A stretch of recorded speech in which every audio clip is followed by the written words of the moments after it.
পরীক্ষা দিতে যাওয়ার পথে বাইক দুর্ঘটনায় গুরুতর আহত মাধ্যমিক পরীক্ষার্থী। দ্বিতীয় দিনের মাধ্যমিক পরীক্ষা দিতে গিয়ে বাইক দুর্ঘটনায় গুরুতর আহত বাগদা থানার রনঘাট অঞ্চল উচ্চ বিদ্যালয়ের ছাত্র রাজা সরকার।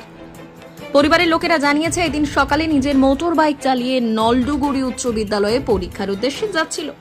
বানেশ্বরপুর বাজারে মোটর বাইকের ব্রেক সজোরে চাপায় রাস্তায় গাড়ি নিয়ে ছিটকে পড়ে। গুরুতর আহত হয় রাজা।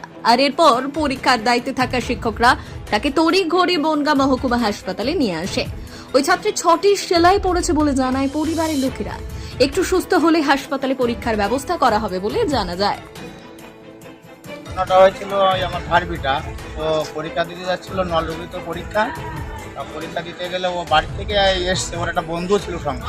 ও থাকার পরে ও বানেশ্বরপুর বাজারে যখন ওই টার্নিংটা করতে গেছে, ওখানেই অ্যাক্সিডেন্টটা হয়েছে। নিজের গাড়িতে যাচ্ছিল? নিজের গাড়িতে। মানে কোন স্কুলে পড়ে? ওটা ওই বইখোলা স্কুলে পড়ে। সিট পড়েছিল কোথায়? পড়েছিল নলডুবি। মাধ্যমিক পরীক্ষা দিচ্ছে, কিভাবে অ্যাক্সিডেন্টটা হয়? অ্যাক্সিডেন্টটা যে কীভাবে হয়েছে সেটা আমি বলতে পারি না, কিন্তু পড়ে গেছে গাড়ি নিয়ে, এটা আমি শুনেছি। সেই অবস্থায় নিয়ে চলে এসেছি। কি নাম ওর? রাজা সরকার। কোন স্কুলে পড়ে বললেন? মানে বইখোলা স্কুলে পড়তো, পরীক্ষা পড়েছে নলডুবিতে। এখন কি অবস্থা?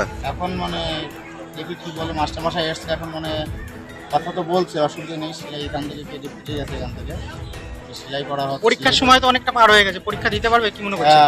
মাস্টারমশাই তো বললো পারবে।